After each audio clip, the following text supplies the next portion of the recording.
stage name Tent Wall Buck, and I grew up in the St. Thomas Housing Development. STP Projects. All right, Tent Wall Buck. My name is Lucky Johnson. I grew up 3rd Ward, New Orleans, and New Orleans East. Tell us about music. Let's start with you. Tell us about music in St. Thomas when you were growing up. What did you hear on a normal day? Well, growing up, DJ Jubilee, block parties, bounce music, every Sunday, DJ on Felicity, just bringing that beat, Trigger Man, Brown Beat, Cheeky Black, that was made by Manny Fresh and Cash Money, every Sunday. Second line? Yeah, of course, second lines. Second line was started off, we come from the store, the grocery store, bands would be outside playing, and the second line may start on Jackson Annunciation, and it started us from that particular point, and we're in at the block party on Felicity Annunciation. Tell us one memory you have of a really, great DJ Jubilee show in the neighborhood, or a time that you remember just being really, really a good time. Oh man, a good time is the call and response. It's like Jude knew everybody, and that's what I liked about it. I like crowd participation. And Jude will see somebody, he'll say their name, and he'll say, do they dance? And that's what I like. And before you know it, everybody in the project had a dance. And me coming up, I was like 14. I was like, oh, I need a dance. And this one block party was real, real packed. And I had a song called Get Your Drawers Out Your Booty. Somebody brought the record to Jude. And Jude was like, oh, man, I like that. Do you want to perform?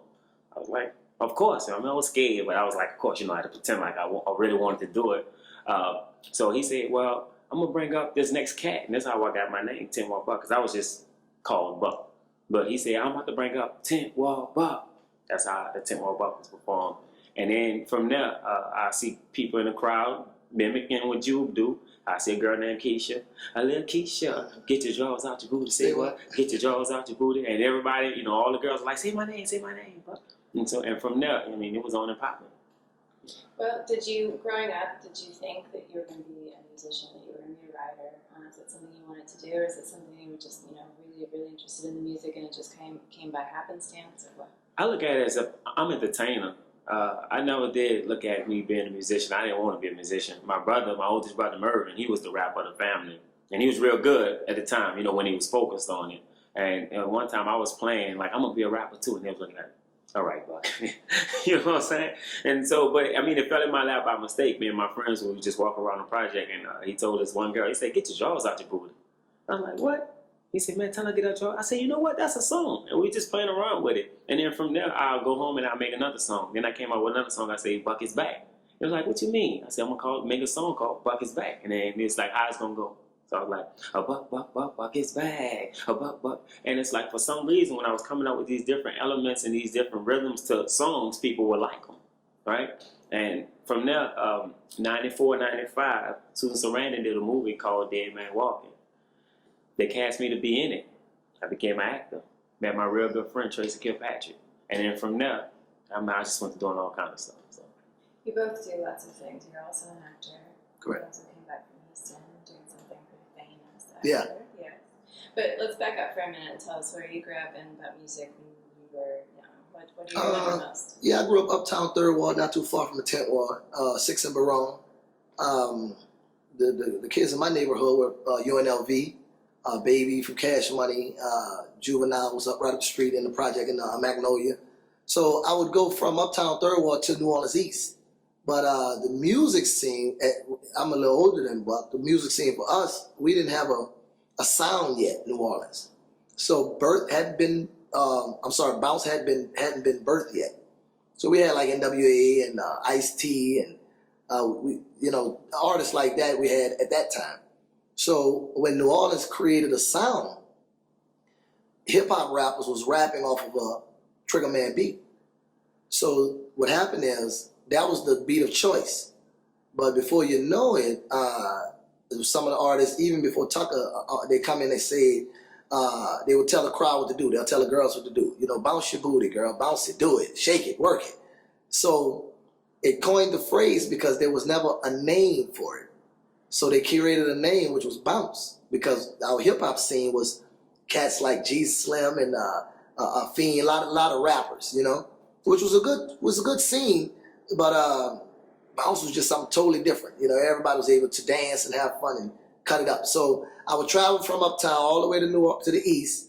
It's crazy because even then, Master P daddy, big person, was our janitor. So I would bring him to school. I'd pick him up out the Calio project, and we'd drive up Broad to Chef, which is, he came into Chef, to Sarah Reed High School.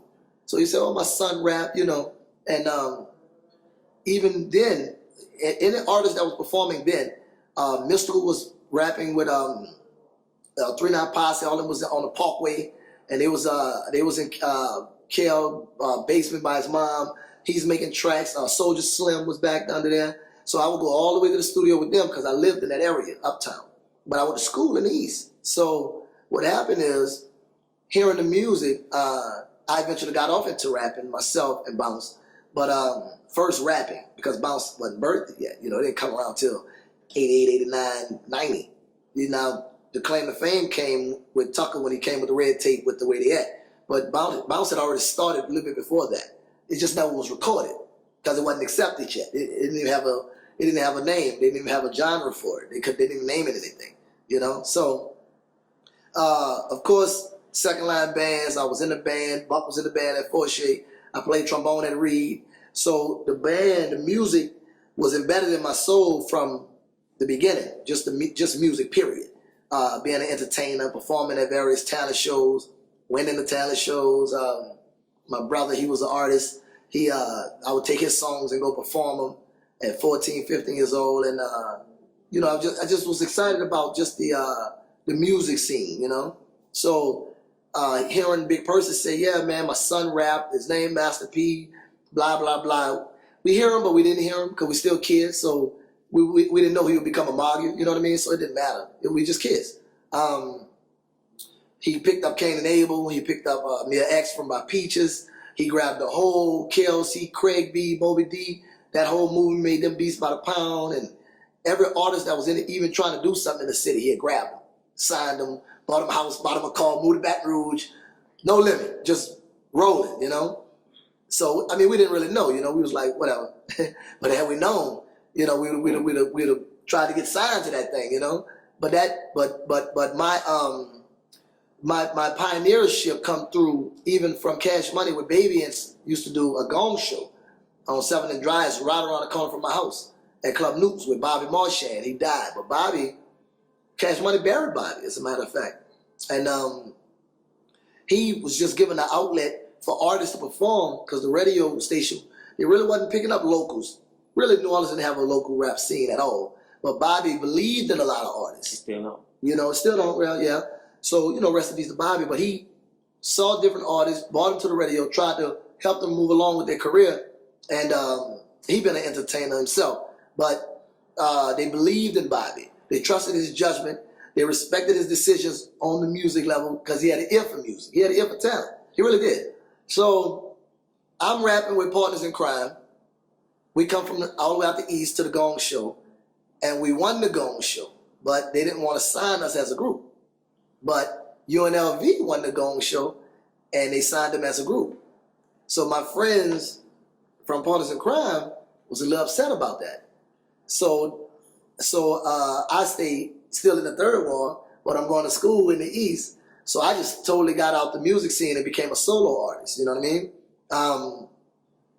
Baby signed UNLV. UNLV, they rocking the mic. They still my friends. Partners Ground still my friends.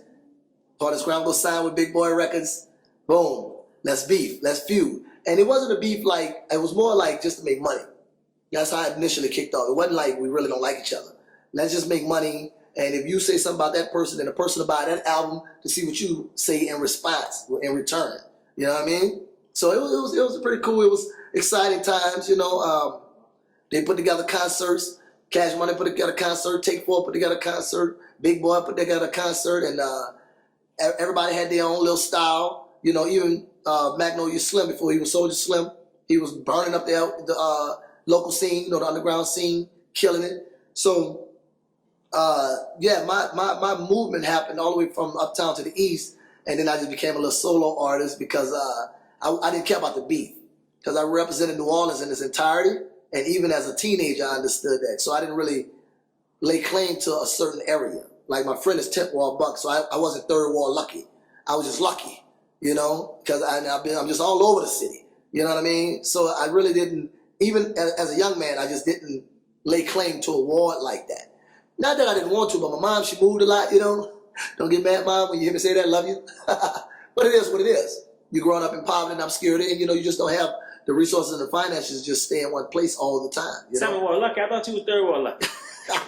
Oh, you fifth ward lucky? Yeah, I'm fifth ward lucky. So we just moved wherever, you know. And I built alliances in those neighborhoods.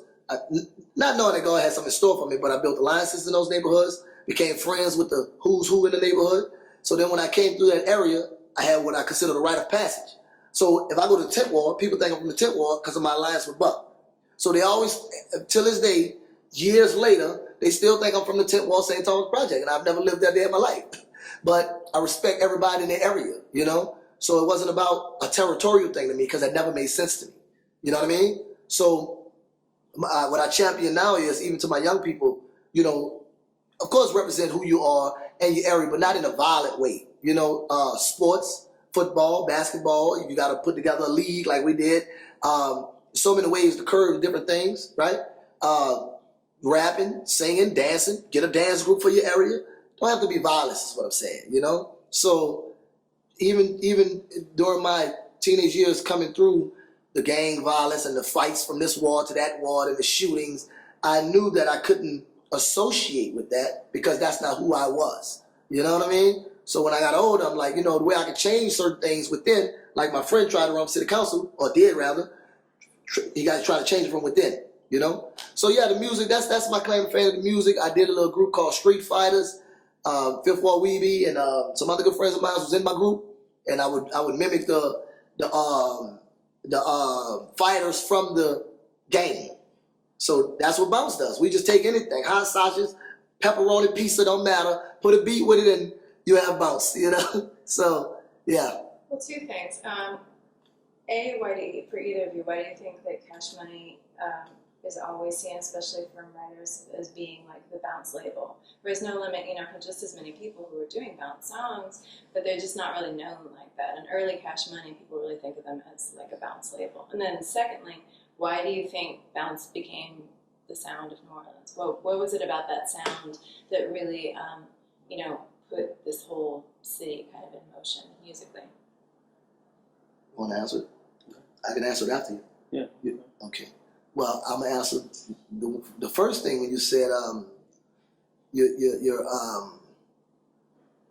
well, I'll say this about Bounce. Let me just say this real quick. Bounce, New Orleans is a party town. So everything about New Orleans says party. It says come, drink, be festive, have fun, forget about your problems and your woes. The mortgage is due, your wife is cheating, who cares? Come to New Orleans and party. That's what bounce music says. Bounce music says forget about it. Don't worry about it. And bounce. Listen, even the terminology itself, bounce, is powerful in itself. Because you can bounce back from something, a bad relationship, a bad grade. You know, it can have various terminologies. So when the music created itself and the artist said, bounce your booty, girl, well, men like to see girls bounce their booty. So then they coined the phrase for the sound, bounce. And that's how the name derived. A lot of people don't know that because they don't research it enough. Well, in blues, it's something called 12 bars. So blues repeats itself. And a person would sing and say, I love you, baby. I love you, baby. But tonight it's going to be the same, but it's called 12-bar blues. It becomes repetitious. In bounce, it does the same thing. Because I would tell you, catch the wall, girl. Catch the wall, girl. Now bounce it, shake it, move it, work it. Ooh, catch the wall, girl. So I done did the same thing, but in an up-tempo, party-type atmosphere, party-type beat. The beat had sped up. Blues was real slow, right? It was sad. It was, you know, she left me, oh, I'm not gonna kill myself, but I'm sad. I got the blues. Bounce. I'm gonna bounce back. Ooh, yes. Forget about it. Let's do it. Say that again. I'm going to get on the wall. And if the girl is dancing, we're gonna watch. And women are gonna watch because they're gonna watch it because it's entertainment. You see? So what happened to go back to question one, which it was embedded in question two, Cash Money Records had a bounce artist, Jubilee. Back that ass up was bounce, okay? Totally bounce. The idea even came from Jubilee. Back that thing up. but Juvenile said, back that ass up, okay? When he said back that ass up, Cash Money Records got a record deal. When they got the record deal, they didn't call themselves bounce artists or a bounce label. Well, to their credit, because they felt as though they was, thugs or gangsters or whatever you want to call them, they didn't want to say we're a bounce label, because bounce was frowned upon. And it was frowned upon because it wasn't considered a genre of music. It wasn't considered like gospel, R&B, rap. Not just that, a lot of other, like Atlanta, all those people knocked it. And now they love it. T.I. just did a song called Ball. Lil Wayne, yeah. Back then, you try to get bounced and like, oh man, that old gay sissy. So, I mean, when Cash Money got the deal, they don't want to be known like that. You know what I'm saying? And like he said, Cash Money had more bounce artists than No Limit did. Right. And then No Limit had like soldiers. They were saying these soldiers. You know what I'm saying? So, and that's just what it's about. And then we local, we know the difference. So that's why we give Cash Money that credit as being bounce, because we knew y'all was bounce. Then y'all had Magnolia Shorty, y'all had Miss T, y'all had all these people that was bounce. Right? Yeah, So Pimp Daddy, and all of them was bounce artists. Right, and then us being local, we knew. We knew the difference. When Master P made it, he didn't go to bounce until later when he came back and got Flip Wall Weaving, Rock the Boat. Then he only featured him though. And he only featured, but then he said he can't got Chopper. Mm-hmm. You feel what I'm saying? And then what they did was Chopper was a bounce artist, but then when he got to No Limit, he changed it. Right. But then that didn't do no good for none of them. Because you made it because of bounce. Right. And then you got up there and then you changed it up. It's like, no, you're not supposed to do that, because we your people, we supporting you, we backing you. Then when you leave us, then other people are like, well, who is that? You're going to come right back down. And No Limit come from, so Master P is in LA. He's in California. When he gets his deal, he didn't get it from a New Orleans sound. He got it from a totally different sound. So that's why he wasn't considered a bounce label. Cash Money got their deal from a New Orleans sound. Yeah. Manny Fresh, Yeah. which was a bounce DJ. So he had a bounce sound, you see? Right. So when that happened, believe it or not, people don't know this either. I'm a historian, me myself. No Limit didn't want, it was Priority. They didn't want them to sign Cash Money. And Priority wanted Cash Money. And they told him, no, you sign them, we're going to lead a label. I want to say Dave DeValle, I may be saying his name wrong. He come in town and he was listening to various music, being an A&R, trying to find that next hot thing from the South, because No Limit was killing it. I want to say Pac had just died, Biggie had died, the hip hop scene was hurting tremendously. So they needed something, and P fell right into it. I don't even think he could have wrote the book no better. He fell right in with his sound and his style, and his concept and his image. It just skyrocketed. You know what I mean? Let me tell you this too. One artist that made it because of me. I'm the one that did the beat. Like I did a lot of ghostwriting. I ain't gonna say no. But anyway, if you think about this, also we had a deal with Sony at one time. And somebody was like, no, don't sign Buck Gay, this and that. He got the let me tell that story. Joe Serini was at Sony. Joe called me and we tan up the airwaves with Faster. He said, man, what's going on with this music, bounce music? I'm hearing about it, da-da-da-da-da. He didn't say Buck was gay. He said the music is for gay people. And I said, no, totally inappropriate. Bounce music is a culture of music birthed in New Orleans 20 years ago. And it was started by straight guys. Now, we allow anybody to do the music because it don't belong to us, homosexual or heterosexual. It doesn't belong, just like gospel or R&B or rap. It doesn't belong to a specific race or creed or religion. It belongs to everybody. So these powers to be felt as though if we support it or get behind it, then we might be frowned upon with bounce music. So they never signed it. Right, and not just that. That's why you think, if you look at the Mike Jones Hurricane Chris situation, when we first signed the deal was supposed to put Tim Buck and Lil Wayne on a remix. It never happened. So it's more to it behind the scene. Not just that. The guy who personally called me was like, Buck, we're gonna get you to do a song with Soulja Boy. We're gonna get you to do this. And then for 3 months they was calling me, asking me for different hooks and beats and all that. Yeah, and I fell for it. That's Smurf. Yeah, I didn't want to say no. Yeah, say his name. Colin Park. Anyway, in Atlanta, Soulja Boy's CEO. Right. So anyway, they was more into saying, well, Buck, we'll pay you than to have you do it yourself. You know what I'm saying? Like still to this day, every 3 months I'm getting checked. But I'd rather be out there face forward. But not just that.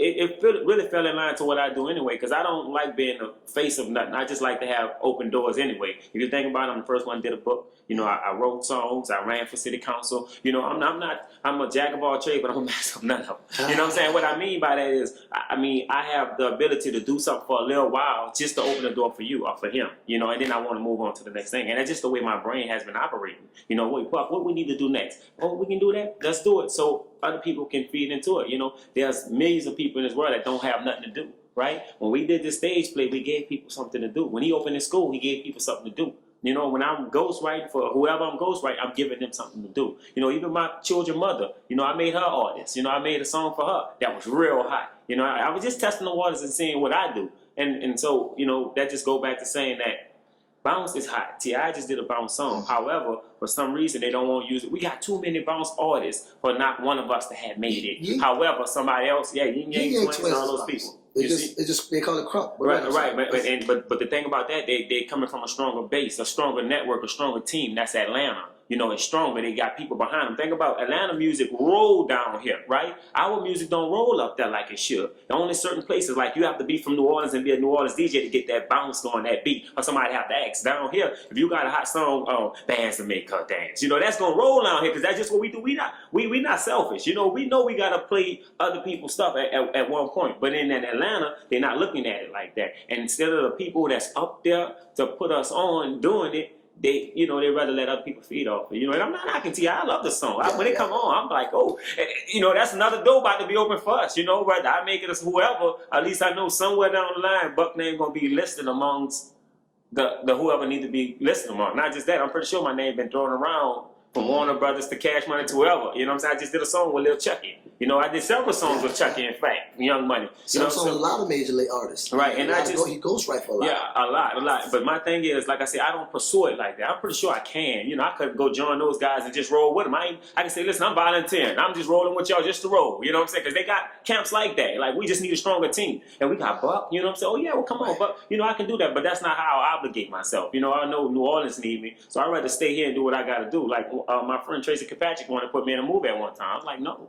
You know, I was like, that ain't what that's because I really don't believe in it. That ain't where my heart at. You know what I'm saying? My heart is in my music. And me running for city council opened the doors more. Like, you know, from Mexicans to whites. Like, a lot of people's like, oh, we heard that song. We didn't know you sang that song. And boom, now I have a bigger fan base. Even my restaurant on Jackson Avenue, he was like, oh, you own that restaurant. Now, me and him were just like, now we can put that on our new flyers. Like, you know, District B candidate Marlon Horton owns Finger Licking Wings. Boom. You got more business, you know. So, like I said, we more into the entertainment business, but I'm glad he's breaking it more into the acting business. So now we feeding, you know, going hand in hand, and we gonna dominate. It's no limit Cash Money, then it's us. It's us. Yeah. So. Well, let's go more specifically into the music. So, Faster was something that had a huge influence on the way that bounce has progressed over the years. How did that song come about? Where did it come from? And why do you think that sound and such fast BPMs have caught on so like they have? Having fun, you know. Me coming up, like I say, on the Jubilee, I just thought the music was too slow, you know. Shake that, and like everything, it was just too slow, you know. And I was like, man, we need to have some fun. Man. How we can have some fun? And I was asleep by Black and Mild House one day, and Pikachu had this beat on, and the beat just kept playing in my head. La la la la la la la la la la la la la la. I was like, what the hell is that? And I'm tossing and turning. And I heard it, and I said, man, speed it up just a little bit more.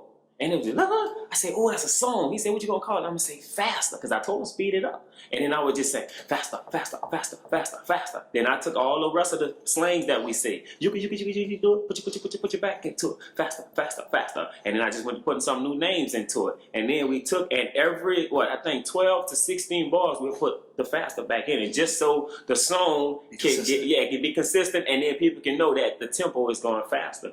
Well, the next song we remixed was the Mary J. Blige, No More Pain. We sped it up, because remember, R&B is already slow. So when you mixed it, even the DJs tell you they had to mix it with their turntable. They had to slow it down just so it can catch the beat. They can catch it, right? When we took that No More Pain, no more, boom, boom.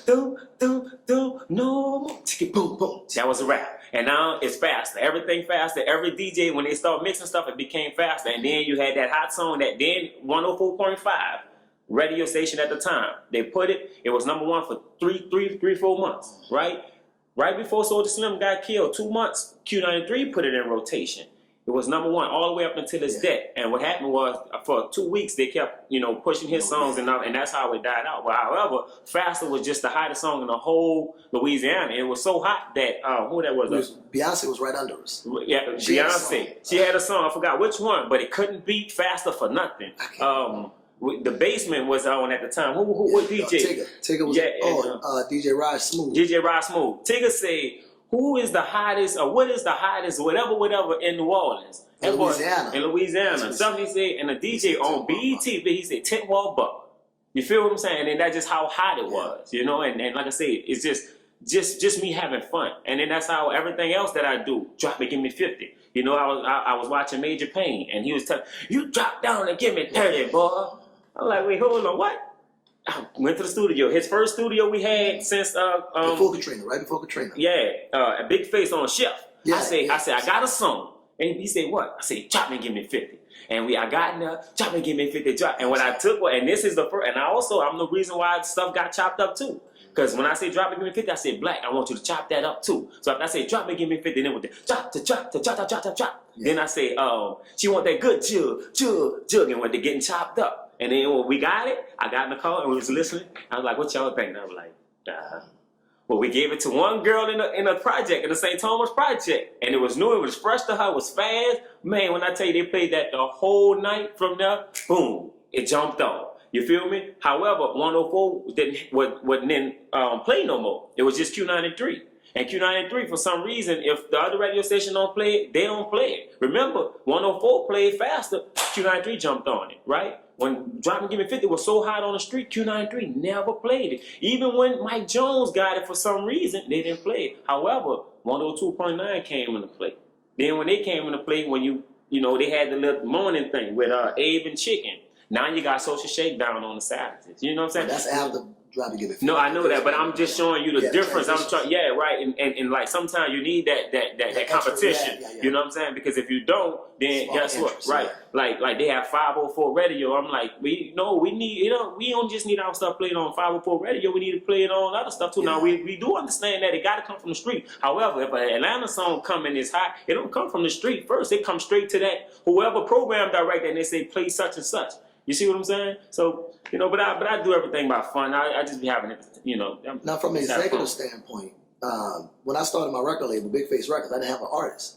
But I done made all the connects with the radio station and whoever was whoever before I even had an artist. And then when I finally signed Buck, he come with Faster, and boom, all the doors had opened for my little label.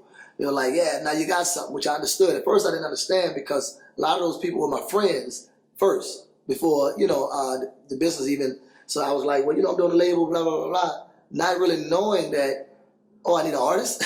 I just thought, I got a label, eventually I get an artist. But anyway, I got one, came through the door, Fastest in rotation, is blazing. But what artists didn't understand was, you don't want to bring a song to the radio and don't have publishing on it or a BDS. You want to have a sound scan so that way you can get a major deal. Instead of just having it spun week on end, months on end, and then it's just in vain. So if you get it published, then you get a BDS on it, whereas BDS is a Nielsen report. It's a camel fist on the song, so whenever it's played, it's counted. Keep track of it. So a lot of artists didn't know that. I didn't know that, but when I got a song and an artist, I'm like, because I'm learning as I'm going, but I'm also studying various things about the music business also. I don't want to just have a business card and say I'm a record label. That's stupid. I wanted to have a studio. I wanted to have all my paperwork in place. I wanted to have it copyrights, trademarks, patents, everything that needed to say that I'm a legitimate company. Because when Sony came, Asylum came, different major labels came because he was killing the airwaves through the whole region. And all you need is about 3 major regions. Like we had Louisiana, we had Texas, and I think Alabama, Florida, one of them. But we killing it. And I think the Beyonce song was Rude Boy. I think that's who sung that. Rude Boy, don't you give it up? Is that wrong person? Rihanna? Well, I'm thinking about, Beyonce. Rihanna wasn't even out yet. Well, not for Beyonce, because Beyonce was killing it. Anyway, the Faster was so hot when Drop and Give Me 50 came. I'm not saying that Q93 wouldn't have grabbed it, but Katrina came. Yeah, Katrina. So Faster was so serious when I went through the same channels for Drop Me Gimme 50, it was gonna happen, I believe. But Katrina came, which was still And a guess blessing. what? Right. And that's how I got in Shreveport anyway. That's how I got the hurricane hood. Because when Katrina came, like all our music went that way. You know, and it passed and it went to Houston. So I guess it still was good because it was able to get there. Yeah, Get where I somewhere got else. it. You know what I'm saying? And I knew it was gonna be a bubble because we was getting calls from the ready, like DJ Roll called, Juggy called, different people was calling. And what they was trying to do was they was trying to position themselves, and I'm not mad at them, they was trying to position themselves so that if the record deal popped off, they could say they was a part of it. Because they was like, hey man, I just talked to this guy, such and such, you know, while they was taking us, they wanted to go to lunch or dinner, and they was really, I guess, prepping me just in case that channel came through, they could say it was because of them. Because they was calling the radio station like, you know, who is this guy? Who is this guy we hearing about 10 Watt Buck, 10 Watt Buck? Now, the only sad thing about New Orleans, and I love my city, a lot of us got the crabs in the barrel syndrome, but what happened is, instead of them to say something like, oh, that's Buck, this is his number, you know, he's blazing, he's doing shows, he's doing this, they'll say something like, well, you know, I have an artist too. I'm working with Joe Blow, did it in the blow pole. The hell are you talking about? We call him a 10 Watt Buck, idiot. You know, whatever. So No, they wouldn't say that. They would say, they I don't have his number, we don't know how to get in contact with him, which is total bullshit because these very same people. Well, I'm glad you said that because right there, that's how what happened with Tremé. You know, my song was played on Tremé, and the guy, that's why he's saying that, told me that we was looking for your music, play Drop Me Give Me 50, and some other guy was saying that they got artists that have a bounce song also. He was like, no, we're not looking for that. We're looking for Drop Me Give Me 50. How can we get in contact with them? So that's how they wind up contacting Allison. That's how I got my song going. And because those guys was being idiots, I'm sorry, I get a little upset. By them being asinine, they didn't realize Tremé was being shot post Katrina. So they needed period. They needed music that was for that period. Right. Not nothing new, idiot, you know, so when they watch it, they'll know who I'm talking about. Idiot box. Anyway, sorry, I got upset. Because people are foolish. And they're not paying attention to what's going on. And the way you can help yourself is by helping others. Right. And if you go in and say, hey, Buck, just such, his number, such, tell him so-and-so gave you the number. Because sometimes you like to refer. Yeah. Refer is good. Yeah. Allison, refer good. See, refer. And they say, oh, that's my girl, yeah. So when Juggy called and he said, man, so-and-so, because another girl was in the studio with Hurricane Chris and they was wanting to record it. And she called him like, hey, they in the studio wanting to record you, Drop Me Give Me 50. You see? So he in the video, he doing everything, you know, he got the royalties, he got the ringtones. So all the paperwork went good for Drop Me Give Me 50. You see? So Q93 couldn't lay claim to breaking the record because somebody else had broke it already. You see? So, you know, it is what it is. But a lot of artists, I say this, a lot of artists, they don't understand why the radio don't play it. But if they do, you lose artists because you didn't do your paperwork. Publishing is so important for when your music is played. BDS is 110% important. So if you call a major label and say, hey, I'm getting spins, you have to prove that.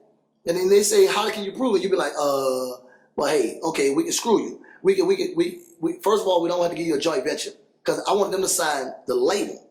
Because we had artists. We had Black and Mild, the producer. We had a whole movement. And a lot of major labels don't like to sign artists independently or exclusive no more. They like to sign labels. That way the label handles everything. Producing, finding producers to produce the music.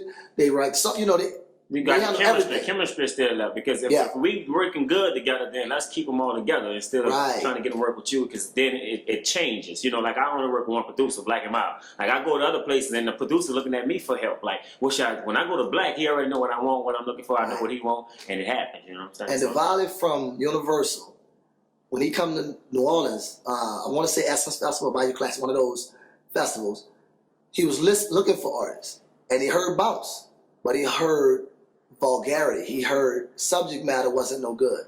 What he heard from bounce, a male bounce artist, wasn't appropriate. And so he didn't approve of it. Right, and because BET was cleaning it up at the time. Yeah, they cleaning it up. No more ass shaking too much, put on some clothes. They was cleaning it up. They were. BET don't. They just. It felt as though it was being derogatory towards African American women. So let's stop them in the bikinis, get them out the pool. You know, let them put on some clothes. You know, which we understand. That's cool. You're trying to clean it up for younger generations to come, right? They took away a lot of the bling bling thing looking because they wanted kids to not feel like this is what it's about. Because a lot of that stuff is not even real. The cars are rented, the jewelry is rented, especially for the artists. They don't even own the jewelry. You know what I mean? And they got the consumer going broke trying to be like them.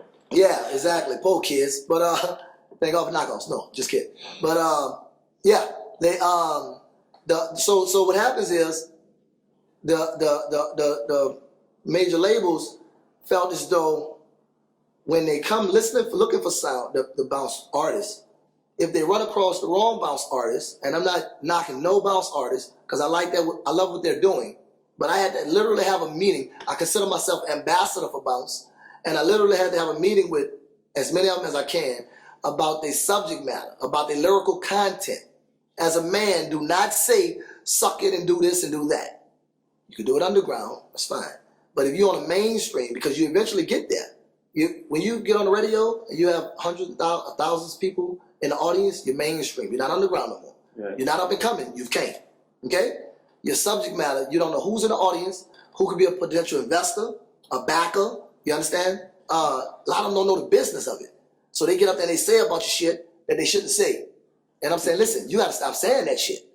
I don't knock it. You do your sexuality is your business or whatever you do in your life. I promise you, I do not care. But you gotta understand that for the movement, you're crippling us. Yep. That's why we can't go to schools no more. Like we try and do stuff at schools, and the principals they won't check our background. Oh yes, let's hear what you're gonna do. Yeah, they want to see our DVD. Well, we wind up getting through because our stuff clean. Yeah. But I mean, it's so much that they put. It's just like going to the airport. You got to get searched and everything. Take off your Every school they say, "Wait, bounce, wait, who?" And what you? So yeah, that's that. You know, the lyrical content is it's hard. So we got the 5-minute rule here because you're gonna have to start your rehearsal. But 2 more questions. There were a lot of problems and things needed to change. But what has the city lost when St. Thomas was torn down? Oh man, creativity. When they knocked the St. Thomas down, you got to think they stopped block parties. When they stopped block parties, they stopped the whole culture. You know, it's when you give a block party, man, that's everybody coming together. And when we come together, we able to make new music and make new sounds and come up with different things because everybody's together. You know, we all here. You know, we know what's old and what's new, what's need to be said. Like I say, you got this on. Oh, that's what y'all rocking now. Boom, I need to represent that. But if we not all together, I don't know what's new, what's in, what's hot, what's not. You know, so when they knocked St. Thomas down for me, I believe they stopped the whole creativity of bounce, you know, and not just that, the Magnolia, like all these different key places, you know. I mean, they opened like a river garden and they mixed us in with like other people that don't believe in what we do. I have a restaurant, right, and they don't want me to get alcohol license just because I gave a block party. You know, I mean, you gonna fault me for what I was raised up on, you know, and that's why I ran for city council and not knowing, they didn't even think I'd do the same thing. Like, y'all gonna see me one way or another. You know, 3 days ago, I saw Stacey Head face to face. Like every time she wanna shout and say stuff about me, but she's saying it behind the booth back there, you know, because I'm on the podium. And then I went up to her and I shook her hand. I said, hey, Stacey Head, I'm all in heart, 10 more bucks. I told her what was on my mind. You know, I said, I really hope to get your support in my alcohol license. You know, I have a family like you have a family. You know, and she needs to know, like, some of us have brains on our head, you know. So when they knocked the St. Thomas down, man, I just think they just did the whole city in. Because the city is dominated by blacks, you know, and the blacks is dominated by the music. And not just that, even the older folks are getting into bounce music. Because what we do is we put the older music with the beat. You know, bounce is entertainment. It's not shoot 'em up, kill, bang, bang, what they think. Like, I had a few white friends, and throughout my campaign. No, I have a lot. But I want to tell you about from the campaign that I met on my campaign trail. I brought them to a party, and I said, this is what I do. They loved it, you know, and what it is, like you and earlier, people, they just blinded by certain things, you know. Instead of them tapping into it or checking it out, they go by what they heard. When they thought I was just a bad artist and they see me get on Channel 6 and do a good interview, get on Channel, man, you spoke so well, you know, and that's when I knew it. Just thought I was just totally ignorant, you know, and that goes back to when you represent, you have to represent yourself right. You have to represent your music. Just because I'm saying making a jump don't mean I ain't got no brains. You know, I just know where my target and where my audience at, you know what I'm saying? I know where my people, you know what I'm saying? So, you know, that's why I say not just the St. Thomas, just all of these places. And that's why people just run around crazy because, I mean, I'm raised up in the St. Thomas and you just moved me in the St. Bernard. I just saw somebody get killed. You know, you mixing all these places up just for a quick dollar, but you got lives at hand. You know what I'm saying? You go over the police budget by $4 million, yet they're not even doing their job. You know, you're talking about a pension. Because I'm getting in my car, what's it called? But anyway, they did a lot. So, but I can't wait 14 months. Let me give it to you from an executive standpoint, because that's what, you know, I'm always his voice of reason. Okay, and what it is like good cop, bad cop. You know, I was happy they took the project down. Well, why you say that, Lucky? Let me explain to you why I say that. I talked to city councilman before he even knocked it down, and I said, well, why would y'all do that? So many people gonna be displaced, low income housing, nowhere to live. He said, listen, think about a project with a long building, one entrance to everybody's apartment, one long driveway, no grass, no lawn, no nothing. You can airbrush on the building, change transmissions in the yard. Now imagine if I gave you your own door, your own yard. You understand? Still low income, right? You're not gonna let nobody sit on your step and sell drugs. You're not gonna let them airbrush on your building. They can't change I'm glad to say that, so I'm not knocking the fact that they knock them down. Oh, I'm okay, not saying I'm upset about because that. I'm going in. Right, no, I want you to go in, but I'm not in. knocking that. But because it seemed like you was going there. I'm going in. I'm just telling you what they lost. Okay. And I agree, they did lose Continue. it. They did lose it. I'm not saying that. Okay, because I'm right in the middle from the St. Thomas to the Magnolia, and I go all the way to Reed. I'm saying that when they did it, it was a good thing. The reason why being is because the same people who lived in those areas had the first dibs to come back. That's the first thing. All right. They had the very first opportunity to come back. Second thing is you break tradition. My grandmother lived here. My great grandmother. I'm a thug. I'm from the tent ward. That's stupid. Okay? Because you don't own none of that. You understand? You don't own none of that. So your grandmother, your great grandmother live here. Somebody has to break the tradition, the monotony. Now, when you came back, now you got your own lawn, you have a driveway, you have a job, okay? You're being educated. You're not in poverty anymore because those areas are really nice. You got your street lamps working. You ain't got to worry about the common thugs shooting it out like they do for the new year. You understand? Nobody else's transmissions in your yard. Now, they done moved 8 months ago, but the transmission's still in the yard with the transmission oil, you know? You got to get it from a standpoint of whereas the St. Thomas, that whole area is a really nice area. It's being revitalized. It's a wonderful, right by the river. Everything is prime time right there. Yeah, I mean, so it was... Finger-licking wings. Finger-licking wings. It's wonderful. You got the Walmart, you know, everything is good. So anyway, when they started knocking down, St. Thomas was the first one they knocked down. And it been in negotiation to knock it down. But the developer had a plan, the city had a plan, and then now when you get tourists, even Iberville, I can't wait till they knock it down. Yeah. Because you're right by condominiums, world famous Canal Street, George Theater's looking good, and you walk 2 blocks and you're in the Iberville project. You might get mugged. I'm just saying. So all I'm saying is knock them down, fix them up, clean up, and you gotta revitalize things. You can't do the same thing. Because there's a saying, if you do what you always did, you're gonna get what you always got. So let's change the city. How do you change the city? You change it within. You change it with structure. You rebuild. You do things that's out of the norm. No more project. Project is done. That's just my opinion. They're going to get mad, but they'll get over it. Because generations to come, they're going to respect what I'm saying. They're going to appreciate that the projects are gone because somebody has lost somebody in the project. Their auntie, their grandmother, their uncle, they lost them to drugs, to death, to violence, to gang fights, whatever. Right. You but understand? you know what? You can't get that deep, though, because... I went too deep? No, yeah, you got sorry, too deep. Let me tell you why. Because all of those problems they still exist. I agree. You know what I'm saying? And per press capital cause, the reason why is because of crime, right? Mm-hmm. Crime still exists. You know, same thing why they stopped doing block parties, crime. Yet we still have second lines. And the reason why we got second lines is because the city they can still get their permit fees, police, you know what I'm saying? So why we can't do the same thing for the block parties? Why we can't just get police details? You know, this is what we do. There's nothing else. You're shutting every club down. Well, you that's know? why you gotta come into play and of course. But I just right. I just didn't want you to get too much in debt, you know. Hey, it was good they knocked him down. Okay, I don't mind being in debt. No, right, no, but it was good they knocked him down. But however, don't get what I'm saying is when you from the St. Thomas? No. I just believe. Like it, but I believe you're going on a politician side then because let me tell you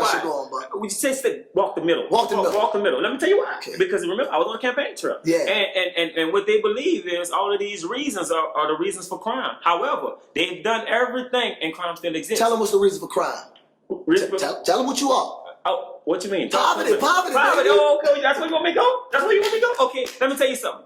17 to 25, once they get out of high schools, the kids don't have nothing to do. Mm-hmm. They need something for those kids to do.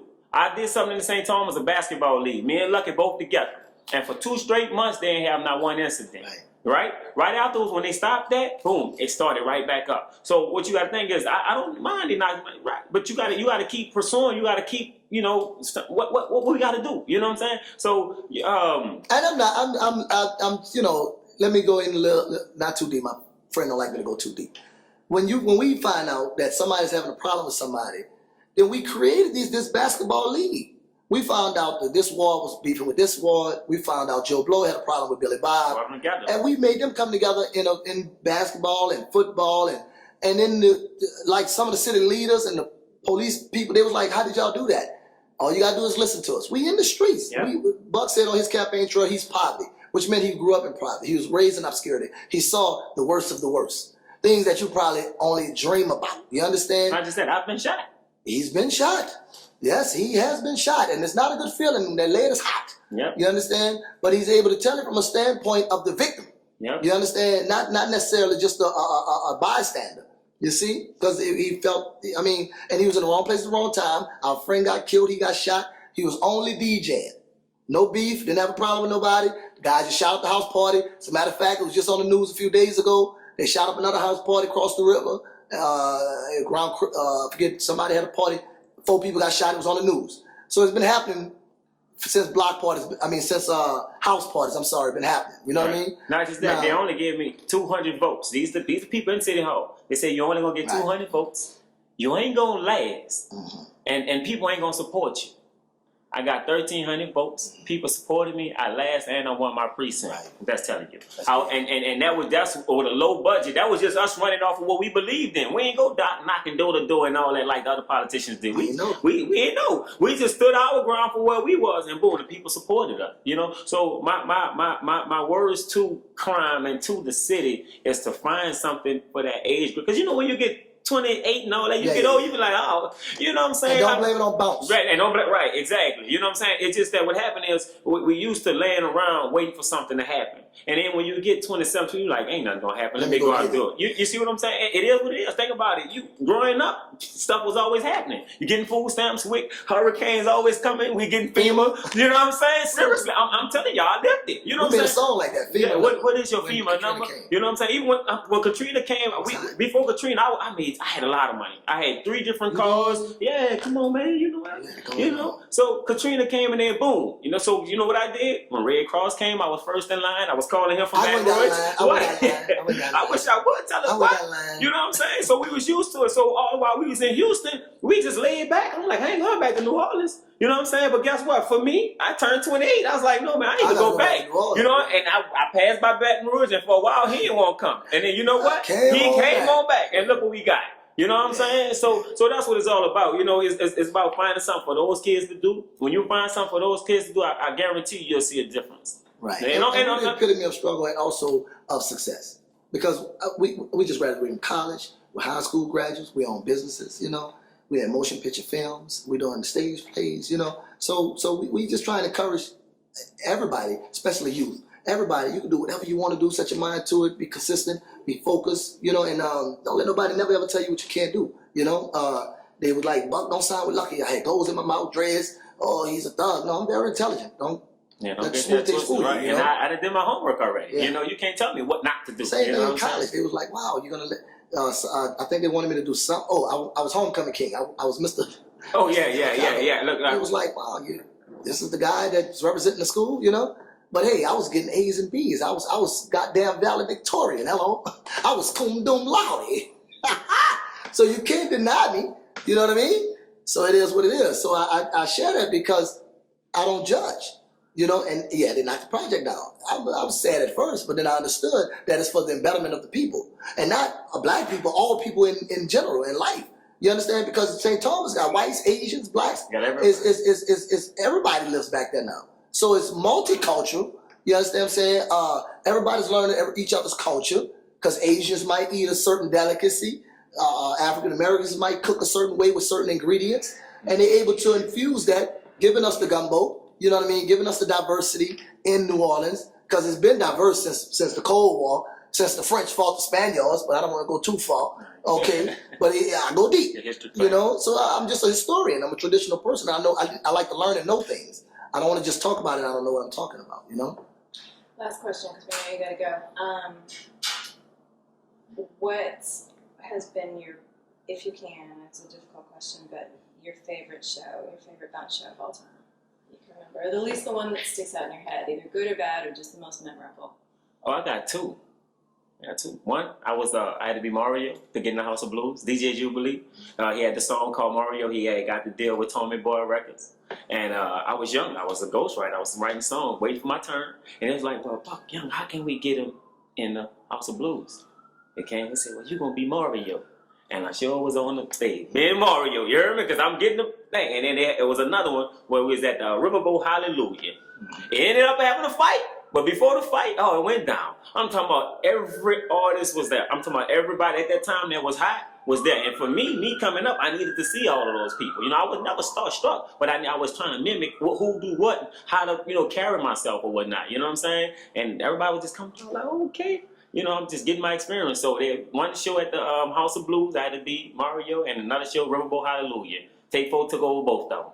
Jubilee and his dancers, Don't Stop Pause, Turker, Willie Puckett. Willie Puckett was hot at the time. A doggy hot. Well, we had some.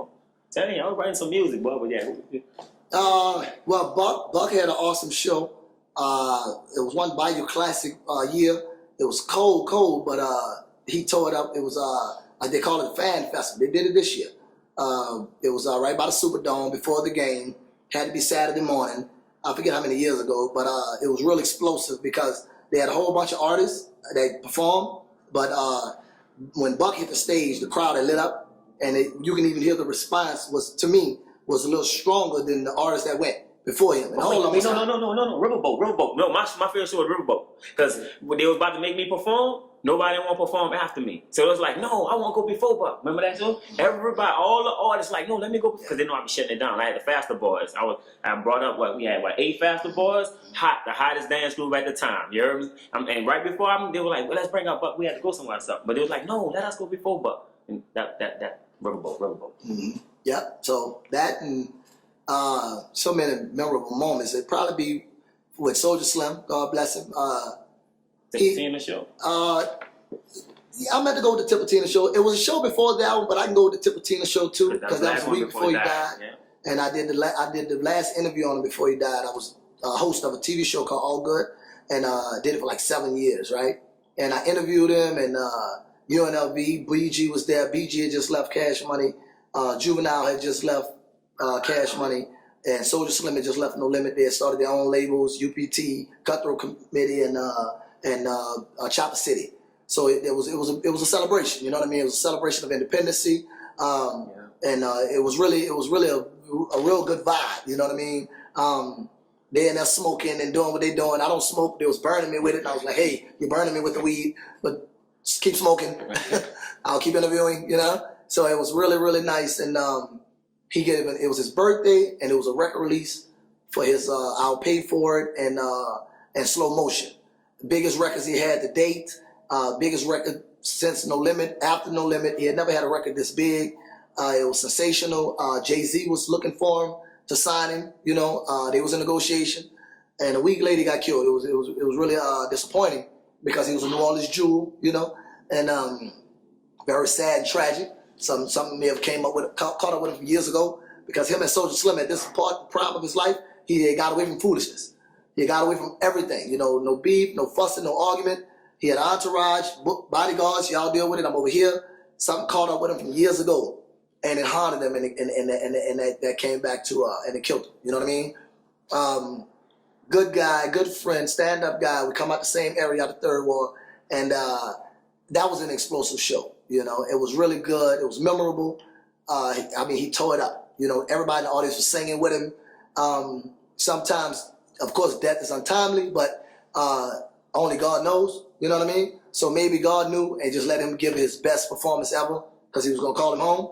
So he rocked. He rocked it, you know what I mean? And it was real solid. You know, I always remember that particular show. And let me say this: besides finance, I say we at the top with just everybody else. You know what I'm saying? We just gotta wait our turn. You know, everybody have this moment, you know, and like we do our best. We flip every dollar we got because we know what it's going to take and what it takes, you know. And even for the people that don't believe, I just keep moving forward, you know what I'm saying? But if you look at like all the characteristics that every other world artist have, we have those. You know what I'm saying? So believe it or not, we just branded the name. That's why we keep saying Lucky Johnson, Lucky, Lucky, Lucky. Even if it's me when I'm out there, I'm still saying Lucky because I know what it takes. You know, and I think when you look at it like that, that's how you move forward. Now, if I start saying buck this and buck that, that's where you start falling off. You know, right? Because it's not about that. You know, I don't care who you is. If you're hanging with Lucky, you around Lucky, you have to represent that name because that's the way you're gonna make it. Just like with Tyler Perry, he knew what it took. You know, everything. Whatever the show name, he's Tyler Perry did this, Tyler Perry did that. That's what it's about. And then that's why y'all interviewing us because y'all heard about it, Lucky Buck. You can Google us.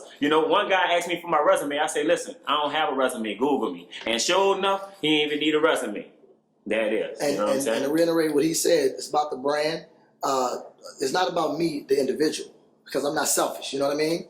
I got 20 students in my school. We're doing plays. I got a sitcom, Bounce. We're gonna turn it into a stage sitcom, right? And of course, I'm Lucky Johnson, but it's about the brand. What I mean by that is like Heinz ketchup is good ketchup. My girl like A1 sauce. You know what I mean? So the sauce is good. So it's all about the A1 sauce. Not necessarily the person that invented it, but the sauce itself. You know what I mean? So of course, I've invented and created what the legacy. But everybody that comes under that umbrella is going to live comfortable. They're going to be successful in their own right. We're going to teach them everything we could possibly teach them, from acting to music to modeling to set building to script writing to set design, lighting, audio, you know what I mean, editing. Whatever we can funnel into their brain to make them better people, to make a good living for their family, you know, let them love what they're doing, right? We're gonna give it to them under that Lucky Johnson umbrella, you know what I mean? So once again, like he said, Tyler Perry umbrella, people millionaires. Tyler's a billionaire, but everybody under that umbrella is millionaires. You know what I mean? The executives, you know, they eat. Yeah. So at the end of the day, you want to eat. So I'm not gonna let my people starve. In turn, they're gonna make sure that I'm not starving. You know what I mean? And if I got 3 biscuits, they might have 2.5. You know, they might can't get 3 biscuits because I've earned that other half of that biscuit, and I got syrup. So yeah. Thank you for having us, Holly. Thank you, Drew. Great interview. Yeah.